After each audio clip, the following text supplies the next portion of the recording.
परमेश्वर कबीर साहब जी महाराष्ट्र के पंढरपुर के पास एक आश्रम बनाकर सत्संग किया करते थे।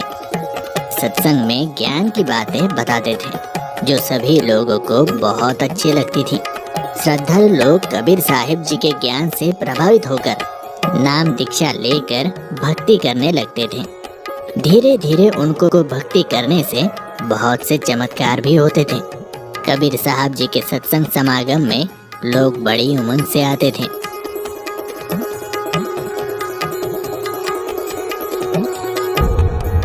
उन्हीं भक्तों में से एक भक्त का नाम रंका था। रंका भगत जी एक सच्चे सेवक थे। उनकी पत्नी बंका तथा बेटी अवंका भी भक्ति किया करती थी। उनका परिवार बहुत निर्धन था।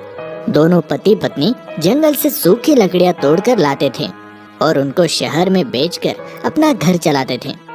उस काम में वो बहुत ही मेहनत किया करते थे। कबीर साहिब जी के साथ में नामदेव नाम के एक भक्त रहते थे तथा वे भी कबीर जी के शिष्य बन गए थे। एक दिन उन्होंने अपने गुरुदेव कबीर जी से प्रार्थना की और बोले, हे गुरुदेव, आपके भगत रंका बहुत निर्धन है। ये जंगल से लकड़ियां तोड़ कर लाते हैं और उसको शहर में ले जाकर बेचते हैं। वहां से धन इनको प्राप्त होता है और उससे ये अपना गुजारा बड़ी मुश्किल से कर पाते हैं। इनका शरीर भी बहुत कमजोर हो गया है। पूरा दिन मेहनत करने में लगे रहते हैं, इसलिए भक्ति करने का समय भी बहुत ही कम मिलता है। इनको कुछ धन प्रदान कीजिए ताकि इनका निर्वाह ठीक से हो सके। कबीर साहिब जी ने कहा, भक्त नामदेव, मैंने इनको धन देने की बहुत बार कोशिश की, परंतु ये लेते ही नहीं। हे गुरुदेव, आप फिर से धन दीजिए, ये अब की बार अवश्य लेंगे। बड़े दुखी है दोनों। ठीक है बेटा, समय आने दो। एक दिन रंका और बंका रोजाना की तरह जंगल से लकड़ियां सिर पर लेकर आ रहे थे।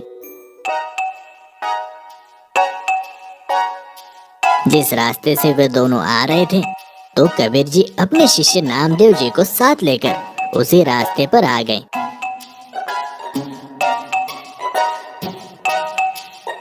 उन्होंने रास्ते के बीच में कुछ सोने चांदी के आभूषण तथा कुछ अशरफियां डाल दी और स्वयं दोनों किसी झाड़ी के पास जाकर छुप गए और उनके आने का इंतजार करने लगे। कुछ देर बाद रंका लकड़ियां सिर पर लेकर आगे आगे चल रहा था। उनकी पत्नी बंका भी पीछे पीछे लकड़ियां लेकर आ रही थी। अचानक रंका की नजर नीचे पड़ी। उसने देखा कि सोने चांदी के आभूषण तथा अशरफियां पड़ी हुई हैं। अरे, इस घने जंगल में ये किसका धन गिर गया है? यहाँ तो कोई भी आसपास दिखाई नहीं दे रहा है। ये धन जिसका भी होगा, ऐसे हम प्रयोग भी नहीं कर सकते। लेकिन मेरी पत्नी मेरे पीछे पीछे आ रही है। कहीं उसकी नजर इन पर पड़ गई तो वो भक्ति में विचलित हो सकती है, क्योंकि स्त्री को आभूषण बहुत प्रिय होते हैं। कहीं उसके मन में लालच आ गया तो सारा काम बिगड़ जाएगा। ये विचार करके सारे धन को छुपाने के लिए उस पर पैरों से मिट्टी डालने लग गया। बंका की नजर अपने पति की गतिविधियों पर पड़ी तो उसे बात समझते देर न लगी और दूर से ही कहने लगी, चलो चलो भगत जी, मिट्टी में मिट्टी क्यों डाल रहे हो? हाँ हाँ, चलो घर चलते हैं, आज तो बहुत देर हो गई। फिर दोनों पति पत्नी उस सारे धन को लांघकर घर चले गए।